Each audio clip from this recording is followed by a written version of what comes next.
All right, welcome to The Explainer. Today, we're going to crack open a secret history, a hidden war of wits that didn't just shape empires and win wars, but now it protects literally everything you do online.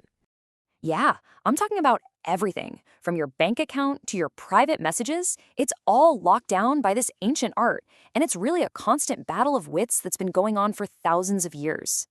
So, the official name for this is cryptography. It's Greek for secret writing, which is pretty cool.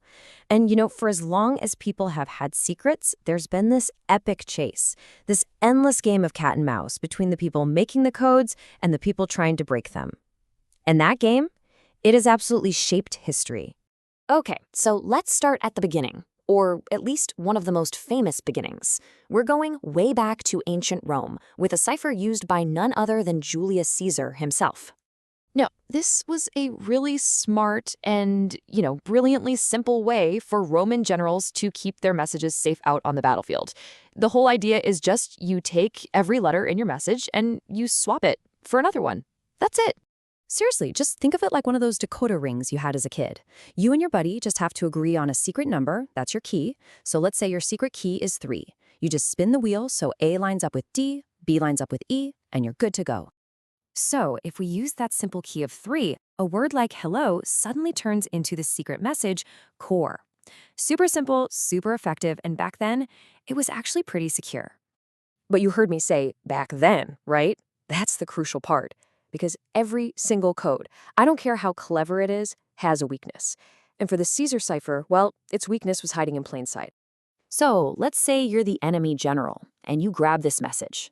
I mean, you could try guessing all 25 possible keys, but come on, there's a much smarter way to do it. You don't attack the key, you attack the language itself. You look for a pattern. And here's the crazy thing. It turns out that every language has its own unique fingerprint. It doesn't matter if you're reading a novel or a secret military order. Some letters just show up way, way more often than others.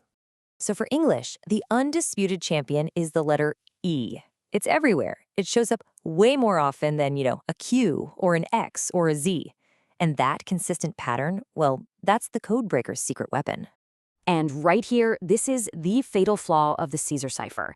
See, it hides the letters, sure, but it can't hide that statistical fingerprint of the language. The whole pattern is still there. It's just been slid over a few spots. So what does that mean?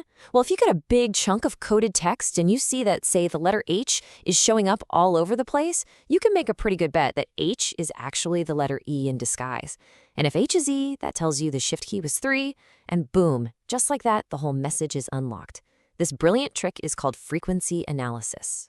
So now the codebreakers have this amazing tool.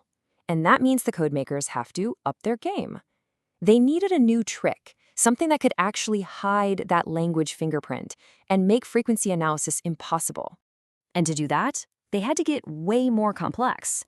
I mean, up until now, we've really only been talking about substitution ciphers, right? Where you just swap one letter for another. The next big leap was to layer these ideas, making something way, way tougher to crack. And that brings us to the Vigenère cipher. This thing was a game changer. The big idea was, hey, what if instead of using just one secret number as our key, what if we used a whole secret keyword? Okay, stick with me here. Let's say your keyword is VIG. That means you shift the first letter of your message by V, the second by I, and the third by G. Then you just repeat that pattern over and over.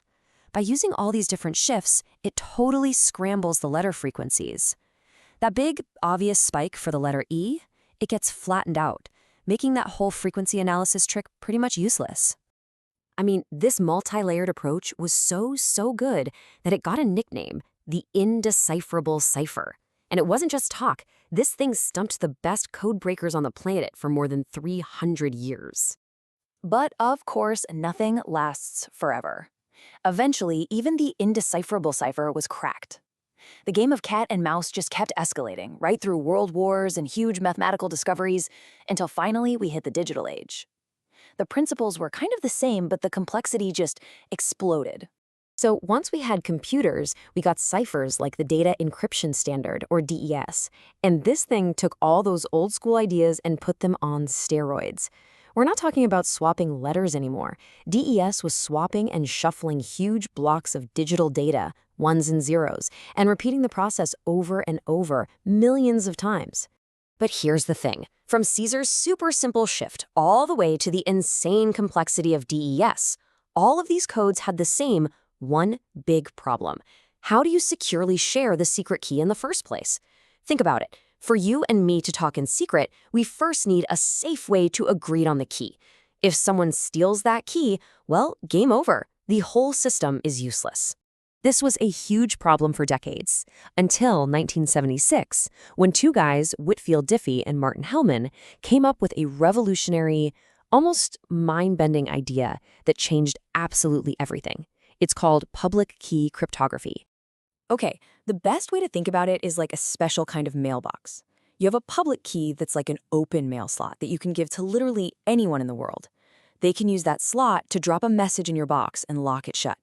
But, and here's the magic, only you have the private key that can actually open that box and read what's inside.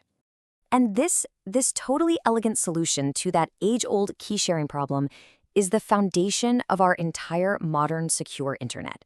For real, every single time you see that little padlock icon up in your web browser, that's it. You are witnessing the magic of public key cryptography right there on your screen. But the game is never over, is it?